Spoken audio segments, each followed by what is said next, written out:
ലോക്സഭാ തെരഞ്ഞെടുപ്പിൽ ശക്തമായ മത്സരം കാഴ്ചവെക്കാമെന്ന് പ്രതീക്ഷിച്ച LDFന് കോഴിക്കോടും വടകരയും വൻ തിരിച്ചടിയാണ് കിട്ടിയത്. കോഴിക്കോട് പാർലമെന്റ് മണ്ഡലത്തിൽ UDF സ്ഥാനാർത്ഥി MK രാഘവൻ വിജയിച്ചപ്പോൾ വടകരയിൽ ഷാഫി പറമ്പിൽ വിജയിച്ചു.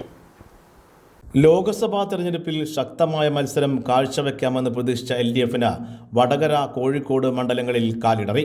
കോഴിക്കോട് MK രാഘവൻ വിജയിച്ചു കയറിയപ്പോൾ വടകരയിൽ ശൈലജ ടീച്ചറെ പരാജയപ്പെടുത്തി ഷാഫി പറമ്പിൽ വിജയക്കൊടി നാട്ടി.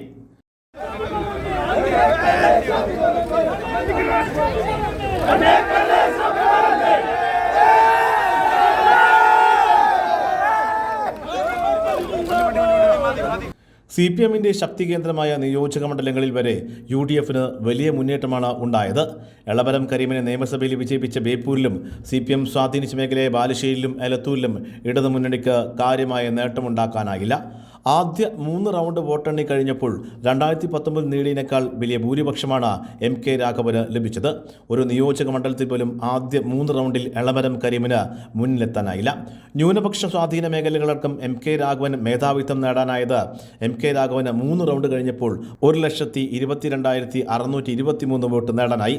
എളമരം കരീമിന് 89,019 വോട്ട് മാത്രമാണ് നേടാനായത്.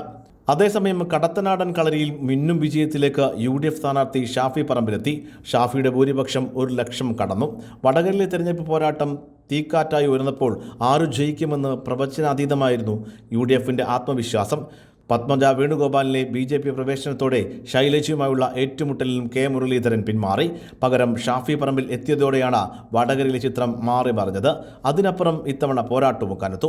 വടകരയിൽ LDFിലെ KK ശൈലജയും UDFിലെ ഷാഫി പറമ്പിലും ഇഞ്ചോടിഞ്ച് പോരാടുമ്പോൾ ഇരുവർക്കും അനുകൂല പ്രതികൂല ഘടകങ്ങൾ നിരവധിയായിരുന്നു.